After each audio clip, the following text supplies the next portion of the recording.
Sir ಈಗ ಈ airport ವಿಚಾರ ಪದೇ ಪದೇ ನಡೆದಿರುತ್ತೆ ಮತ್ತೆ ಇಲ್ಲ ತುಮಕೂರಿಂದ ಕೈ ತಗೊಂಡುತ್ತೆ ಬೇರೆ ಕಡೆ ಬೇರೆ ಕಡೆ ಇಲ್ಲ ರೀ, ಅದನ್ನು ನೋಡಿ ಭಾಳ ಕನ್ಫ್ಯೂಷನ್ ಮಾಡ್ತಾ ಇದ್ದಾರೆ. ನಾವು ಯಾರೂ ಎಲ್ಲೂ ಏರ್ಪೋರ್ಟ್ ಆಗೇ ಬಿಡುತ್ತೆ ಅಂತ ಹೇಳಿಲ್ಲ. ಏರ್ಪೋರ್ಟು ಒಂದು ಸರ್ವೆ ಮಾಡ್ತಾ ಇದ್ದಾರೆ. ಸೆಕೆಂಡ್ ಏರ್ಪೋರ್ಟ್ ಬೆಂಗಳೂರಿಗೆ ಬೇಕಾ ಬೇಡವಾ ಅಂತ.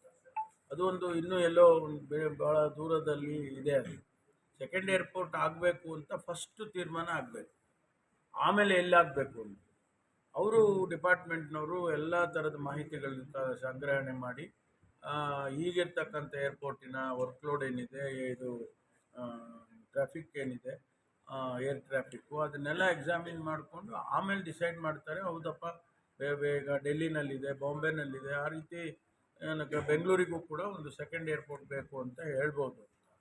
ನಾವೇನು ಅಂದರೆ ಈಗ ನೀವು ಹೇಳ್ದಂಗೆ ನಾವು ನಮ್ಮೂರಿಗೆ ಕೊಡಿ, ನಮ್ಮ ಕಡೆ ಕೊಡಿ ಅಂತ ನಾವು ಕೂಡ ಕೇಳ್ತಾ ಇದ್ದೇವೆ.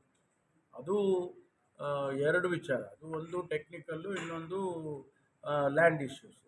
ಲ್ಯಾಂಡ್ ಇಶ್ಯೂಸ್ ನಾವು ಸಾಲ್ವ್ ಮಾಡ್ಕೋಬೋದು, ಆದರೆ ಟೆಕ್ನಿಕಲ್ ಇಶ್ಯೂಸ್ ನಾವು ಮಾಡೋಕ್ಕಾಗಲ್ಲ. ಅವರು ಏರ್ ಟ್ರಾಫಿಕ್ಕು, ಆಮೇಲೆ ಯಾವ ರೀತಿ ಅದು ಯಾವ ಡೈರೆಕ್ಷನ್ ಮೇಲೆ ಇದು ಬರಬೇಕು ಹೋಗಬೇಕು, ಅದೆಲ್ಲ ಟೆಕ್ನಿಕಲ್ ಮ್ಯಾಟ್ರಸ್ಸು. ಅದನ್ನು ನಾವು ಈಗಲೇ ಹೇಳೋಕ್ಕಾಗಲ್ಲ. ಅದರಿಂದ ನಾನು ಜಿಲ್ಲಾ ಸಚಿವನಾಗಿ ಸತತವಾಗಿ ಒತ್ತಾಯ ಆಗ್ತಾ ಇದ್ದೀನಿ. ನಮ್ಮ ಎಂ ಬಿ ಪಾಟೀಲ್ರು ಅದಕ್ಕೆ ಸಂಬಂಧಪಟ್ಟ ಸಚಿವರ ಹತ್ರ ನಾನು ಈಗಾಗಲೇ ಅನೇಕ ಬಾರಿ ಮಾತಾಡಿದ್ದೀನಿ. ನಮ್ಮ ಭಾಗಕ್ಕೆ ಕೊಡಿ, ಯಾಕೆಂದರೆ ಇಲ್ಲಿಂದ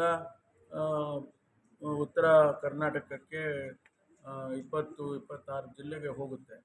ಅದು ಅನುಕೂಲ ಆಗ್ತದೆ. ಇಲ್ಲಿ ಬೆಂಗಳೂರು ತನಕ ತಲುಪೋದೇ ಬೇಡ, ಇಲ್ಲಿಂದನೇ ಅವರು ಉಪಯೋಗ ಮಾಡ್ಕೋಬೋದು ಅಂತೇಳಿ. ಇನ್ನೊಂದು ಅವರ ದೃಷ್ಟಿಯಲ್ಲಿ ಒಂದು ಕಾರ್ಗೋ ಡೊಮೆಸ್ಟಿಕ್ಕು ಮತ್ತು ಕಾರ್ಗೋ ಎರಡನ್ನೂ ಮಾಡುವಂಥ ಏನೋ ಥಿಂಕಿಂಗ್ ಇದೆ ಅಂತ ಹೇಳಿ ಅವರು ಹೇಳ್ತಿದ್ದಾರೆ.